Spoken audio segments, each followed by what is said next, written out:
Hi. Hi, Mom. Hi, Bob. How are you? Fine, how are you? Good. I'm fine. Good. So, today we're coming via another video call and we're talking about Mum's journey, how she got into beauty, how she started, how she got interested. And it was actually one of the questions on my Instagram Q&A, but it required quite a lengthy answer. So, here it is. You ready? Yep. I don't know where to start though. You could just start at the beginning. Where were you born? Okay. So I was born in Guyana in South America. I came with my family to London when I was about 4 years old. How did you get into beauty? Was there anyone in your family who was in that industry already? No, quite the opposite actually. My dad had a lot of businesses in Guyana, which he sold up so that we could move here. And then he eventually bought and ran a motor spare shop, which we all helped, worked in as we got older. Did he pay you? Yes. Did he? And do you know he still gave me pocket money after I got married? What? Yeah. Yeah, he was a sweetie. He was a strict but wonderful man. Yeah. And I remember him saying things like, always try and be your own boss and don't forsake the old for the new, that kind of stuff. Yeah, I never got to meet any of your parents, did I? What was your mum like? Oh, she was lovely. Yeah, I've got lovely memories of her. Like what? Like she was always well dressed, very elegant. She was a hard worker, always supported my dad in anything and everything he did. They were a real team. They discussed everything together before making any decisions. And back in those days, to me, that was pretty special because men went out to work and the woman stayed at home. So she helped him in the shop, but she always looked smart. She'd wear like a pencil skirt and a little silk blouse or a little cotton blouse and a cardigan and sometimes like little pearls. And she'd wear very little makeup.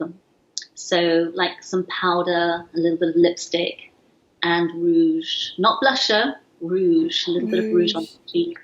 Oh. And she used to make a lot of her clothes as well, actually. Like she'd sew like a dress and a long coat or a jacket to match in the same fabric.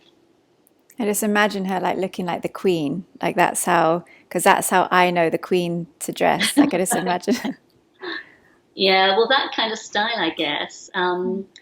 As I knew we were going to talk about my business, I suddenly remembered that one of the books I kept that my mom had, and it's this. Can you see it? So it's Secrets to Poise, Personality, and Model Beauty.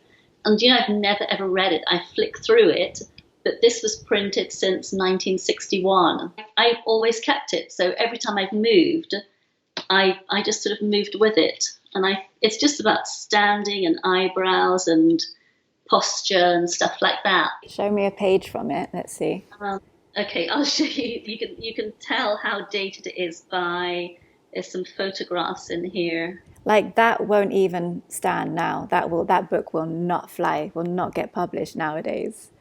No, hang on a sec. They had some photographs. Okay, hold on. Here we go.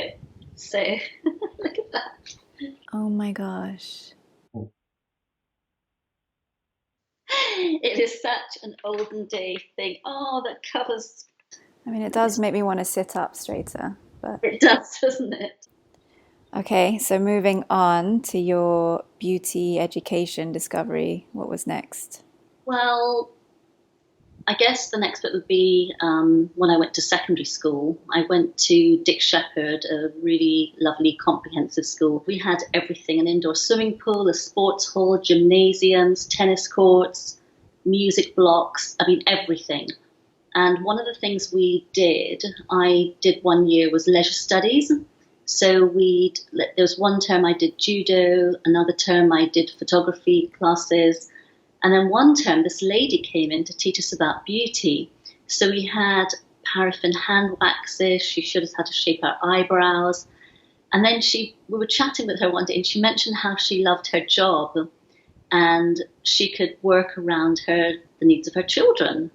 And this light bulb kind of went off in my head. And I thought, ooh, I want 6 children. I should do this. 6 kids. Yeah. No way. Well, I mean, you come from a family of six. That kind of makes yeah, sense. exactly. Yeah, that's interesting. What about after secondary school? So after secondary, I went to work at EMI Films in Wardour Street. I went there for a year. So you had a gap year. I guess so, yeah. And then I went to Dubarry International College in the West End. And what did you study there? Well, we did anatomy and physiology of the head and neck. So facial massage, facials, manicures, pedicures, eye treatments, waxing, cosmetic camouflage, which is like if you have a birthmark or a port wine stain, like a red stain on your face, you could cover it up for people so they're not so conscious. And then we studied anatomy and physiology for the whole body, covering full body massage, and then body electric, so equipment and saunas and slimming machines and things like that. And So, yeah. yeah. And then what was your first job after college? I got a job in a salon on Kensington High Street where we had actresses and really high profile clients. So it was a great experience. And the owner of the salon also owned the franchise for De Clior. So that's where I was introduced to the range in Oh, 1980. Then after that, I got married because the hours were really long and the pay was terrible. And I got a job with Estee Lauder and ended up working in Harrods. And I actually met Estee Lauder. Well, she didn't shake my hand, or I guess I wasn't introduced to her. But on seeing one of her her, from afar is still meeting her. It's fine. yes, exactly. But on one of her trips to London, she came into Harrods for a visit. And yeah, it was really nice. So that lasted for about a year. And then I got bored because it wasn't beauty and skincare. And I was doing a lot of makeups on the counter. You know, when we did promotions, you get lots of makeup artists coming and helping. And I learned a lot about makeup from them. But, you know, it wasn't what I trained from, but where my heart was, to be honest with you. And then I did a little bit of modeling, and then I got pregnant. And then after Dax was born, he was nearly a year old when my dad died. And I got a little bit of money from my dad and started up my own mobile beauty business. So at least I was able to sort of get back into beauty and work for myself, like he'd always encouraged us to. And I could work around my child's needs. So that really appealed to me. So you have your own business, you have Dax, and how long until you went back to work after having Dax? Um, I think he was about 2.5 when I started the mobile business. I found a wonderful childminder, and Dax was my priority, so I always worked around his needs. And then 5 years later, you were born. So then with me, now you have two kids. Did you give up working? No, not straight away. I worked until I was about 7 months pregnant, but I had to carry my couch and bags of products and towels and my magnifying lamp and going up people's staircases. And I had a lot of clients that lived in Bishop's Avenue and around Hampstead Garden suburbs. So they had huge houses with big staircases, and it just became too much.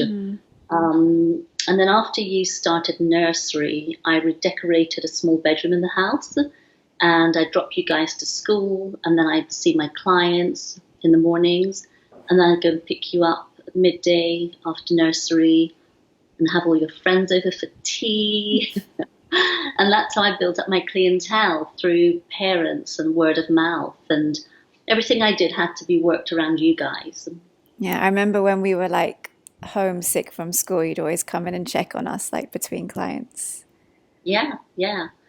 And I had to think about how I could financially look after myself and you guys.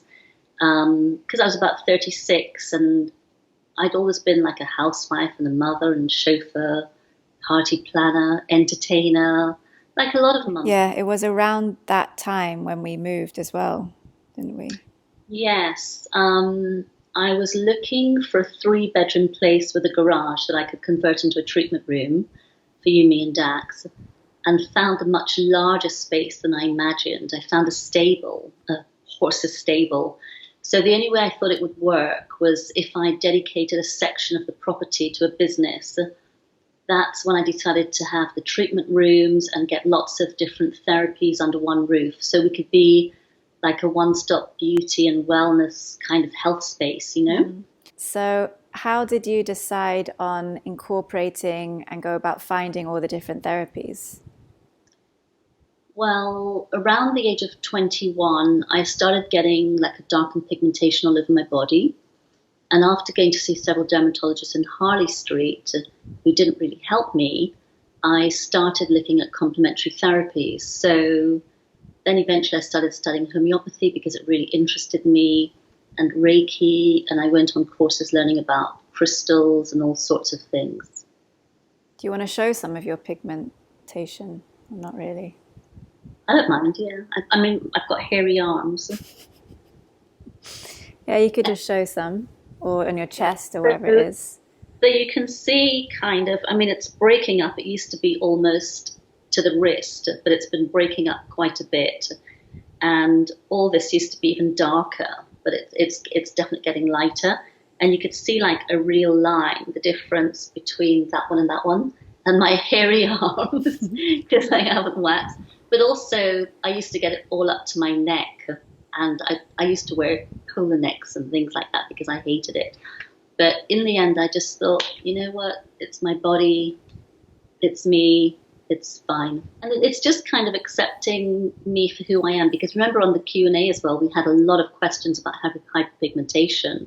Yeah. So, which is something we will address in the future. But it's like, there's not a lot that I can do about it. It's my hormones. It's the melanin. It's everything. So, you know, I just believe it as it is. Gotta accept it. Yeah. And what about your facials? Like, how did you get into the bespoke facials and generally? Well, I just went on various courses learning different types of facial massage, tried different skincare products over the years, and now I feel I can offer bespoke facials, so no matter what your skin type is. And as trends, science and technology changes, I'm always looking for various equipment and skin ranges. But there's nothing like a hands-on facial.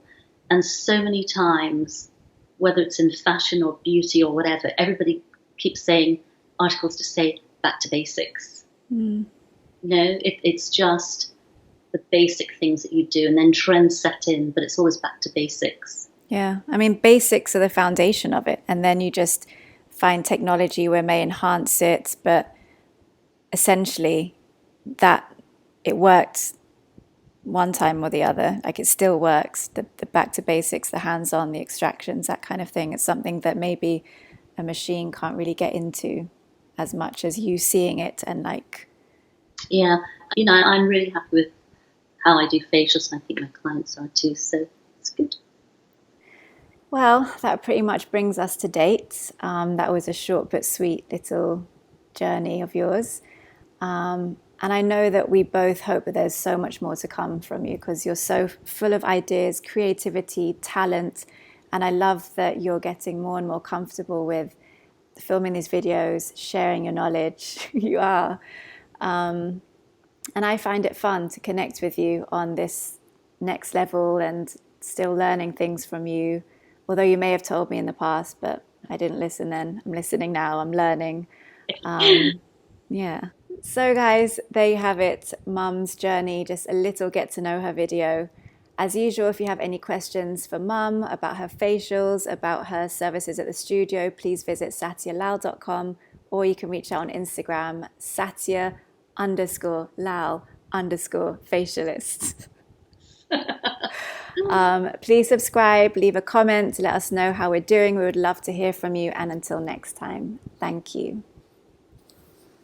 Take care. Bye.